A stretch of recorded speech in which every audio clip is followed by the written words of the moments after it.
বিশ্বের নানা প্রান্তের খেলাধুলার খবর নিয়ে আমাদের নিয়মিত আয়োজন খেলার সময়। আর এই আয়োজনে আপনাদের সঙ্গে আছি আমি এহসান জুয়েল।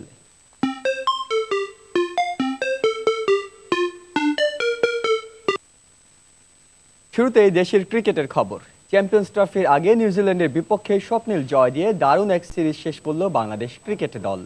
3 দলের অংশগ্রহণের এই ট্রফি কিউরা জিতলেও ব্যক্তিগত নৈপুণ্যে আধিপত্য টাইগারদের। তবে ব্যাটসম্যানদের মধ্যে সবার উপরেই কিউই টিম লাথাম আর বোলিংয়ে বাংলাদেশের মুস্তাফিজ। সিরিজের নানা পরিসংখ্যানের বিস্তারিত থাকছে এবারের প্রতিবেদনে। আয়ারল্যান্ডের ক্লান্টফ ক্রিকেট গ্রাউন্ডের বয়স 1.5 যুগ। 1999 সাল থেকে এ পর্যন্ত এই মাঠে 250-র অধিক রান তাড়া করে জয়ের রেকর্ড গড়তে পারেনি কোনো দলই। তবে এই ক্রিকেট ক্যানভাসে নতুন রেকর্ডের জন্ম দিয়েছে বাংলাদেশ। এই মাঠে প্রথম দল হিসেবে 270 রানের চূড়া ডিঙিয়ে জয় ছিনিয়ে নিয়েছে মাশরাফিরা। তবে এখানে সবচেয়ে বড় অবদানটা ব্যাটসম্যানদের। আসরের শুরু থেকে দারুণ ফর্মে ছিলেন দেশ সেরা ওপেনার তামিম ইকবাল। 250-তে বাংলার বুম বুম তামিম করেছেন 199 রান। তবে ফর্মে তুঙ্গে থেকে 1 সেঞ্চুরি 250-তে সবার উপরে আছেন নিউজিল্যান্ডের ভারপ্রাপ্ত অধিনায়ক টম লাথাম। সুযোগ পেয়ে নিজেকে আরও একবার মেলে ধরেছেন তরুণ নেল প্রোম। এরপর আছেন অভিজ্ঞ রস টেইলর। সেরা পাঁচে আছেন মারকুটে সৌম্য সরকার। কিউই ব্যাটসম্যানরা রানের বৃষ্টি ঝরালেও বোলিংয়ে আধিপত্য টাইগারদের। কাটার মাস্টার মুস্তাফিজ আছেন সবার উপরে। 4 ম্যাচে দ্য ফিজের শিকার 9 উইকেট। অবশ্য আসরে সেরা বোলিং ফিগার নিয়ে দ্বিতীয় কিউই স্পিনার মিচেল স্ন্যাটনার। তিনি আছেন রয়্যাল এক্সপ্রেস মাশরাফি বিন মুর্তজা। সিরিজে তামিম সৌম্য মুশফিকরা দাপটে ব্যাটিং করলেও 3 অঙ্কের ম্যাজিক ফিগারে পৌঁছতে পারেননি কেউই। পুরো সিরিজে 1টি সেঞ্চুরি হাঁকিয়েছেন কিউই ব্যাটসম্যান টম লাথাম। 3 দলের পয়েন্ট টেবিল দেখলে খুব আফসোস হতে পারে টাইগার ক্রিকেট পিয়াসীদের। কারণ নেট রান রেট বলছে আসরের প্রথম ম্যাচে বৃষ্টির বাধা উপেক্ষা করে আয়ারল্যান্ডের বিপক্ষে যদি জিতত বাংলাদেশ, তাহলে ত্রিদেশীয় সিরিজের ট্রফি উঁচিয়ে ধরতে পারত টাইগাররা। তবে ট্রফি থেকেও সময়ের ব্যবধানে বড় প্রাপ্তি হয়েছে বাংলাদেশের। তা হলো নিজেদের ক্রিকেট ইতিহাসে প্রথমবারের মতো আইসিসির ওয়ানডে র্যাঙ্কিংয়ে 6 নম্বরে উঠেছে টাইগাররা। হুমায়ুন কবির রোজ, সময় সংবাদ। নিউজিল্যান্ডের বিপক্ষে দারুণ জয়ে ওয়ানডে র্যাঙ্কিংয়ের 6 নম্বরে উঠে এসেছে বাংলাদেশ। ক্রিকেটের সর্বোচ্চ সংস্থা আইসিসি আনুষ্ঠানিক প্রেস বিজ্ঞপ্তিতে বিষয়টি নিশ্চিত করেছে। বাংলাদেশ 6 নম্বরে উঠায় 7-এ নেমে গেছে শ্রীলঙ্কা। 8 ও 9 নম্বরে অবস্থান করছে যথাক্রমে পাকিস্তান এবং ওয়েস্ট ইন্ডিজ। এই 3টি দলই বিশ্বকাপ চ্যাম্পিয়ন। ক্রিকেট ইতিহাসে এটি টাইগারদের আইসিসি ওয়ানডে র্যাঙ্কিংয়ের সর্বোচ্চ প্রাপ্তি। নিউজিল্যান্ডকে হারানো বাংলাদেশের রেটিং পয়েন্ট 93, সমান পয়েন্ট লঙ্কানদেরও। তবে ভগ্নাংশের ব্যবধানে এগিয়ে থাকায় 6 অবস্থান টাইগারদের।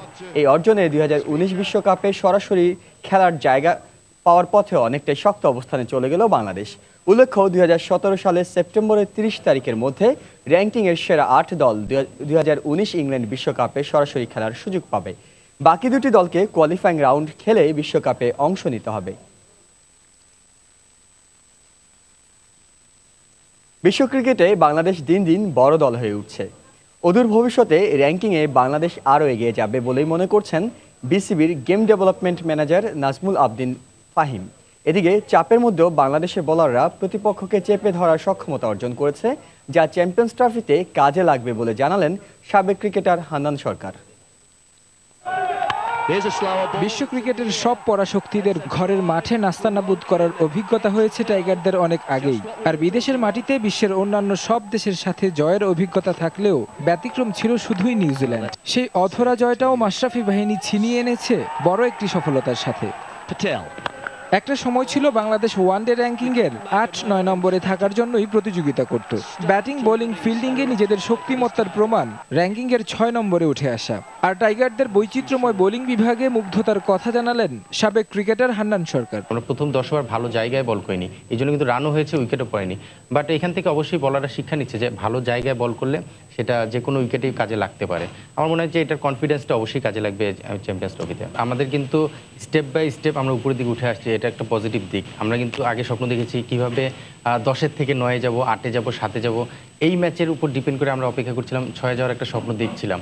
এবং বাংলাদেশ টিম যেভাবে খেলে যাচ্ছে গত 3 বছর 3.5 বছর যাবত, আমার মনে হয় এটা আসলে তারই ফল। ত্রিদেশীয় সিরিজের শেষ ম্যাচে সাকিব মুশফিকদের নজর কাড়া পারফরমেন্স নিজেদের সক্ষমতারই প্রমাণ। আর নিজেদের ওয়ানডে র্যাঙ্কিংয়ের সেরা অবস্থানে থেকে চ্যাম্পিয়ন্স ট্রফির মঞ্চে যাওয়ায় প্রত্যাশাও বেড়েছে টাইগারদের প্রতি। আয়ারল্যান্ডের মাটিতে এমন পারফরমেন্স আসন্ন চ্যাম্পিয়ন্স ট্রফিতে তামিম সাব্বিরদের আত্মবিশ্বাস আরও শানিত করবে বলে মনে করছেন বিসিবির গেম ডেভেলপমেন্টের ম্যানেজার নাজমুল আবেদিন ফাহিম। আমাদের স্বপ্ন যে আমরা হয়তো সামনের 5 বছরের মধ্যে আমরা হয়তো র্যাঙ্কিংয়ে 3 অথবা 4-এর মধ্যে যেতে চাই, এবং সেটা অ্যাকচুয়ালি প্রমাণ করবে যে আমরা ক্রিকেট জাতি হিসেবে সত্যিকার অর্থে আমরা ডেভেলপ করছি। শেষ ম্যাচে জেতার কারণে হয়তো আমরা এখন মানসিকভাবে একটু শক্তিশালী হব। চ্যাম্পিয়ন্স ট্রফির ডেথ গ্রুপে টিম বাংলাদেশ। এ গ্রুপে টাইগারদের সঙ্গে আছে অস্ট্রেলিয়া, নিউজিল্যান্ড ও ইংল্যান্ড। তাই পরের রাউন্ডে যেতে হলে টাইগারদের দিতে হবে কঠিন পরীক্ষা, এমন মত এই বিসিবি কর্তার। তারেক হাসান শিমুল, সময় সংবাদ, ঢাকা। বাংলাদেশ প্রিমিয়ার লিগ বিপিএল-এর পঞ্চম আসর মাঠে গড়াবে 4 নভেম্বর থেকে।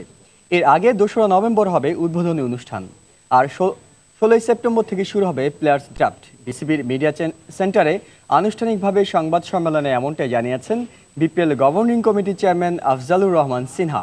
এছাড়াও এবার বিপিএল-এ বিদেশি ক্রিকেটারদের সংখ্যার ব্যাপারটি ফ্র্যাঞ্চাইজিদের সাথে কথা বলে সিদ্ধান্ত নেওয়া হবে বলে জানিয়েছে বিপিএল-এর গভর্নিং কাউন্সিল।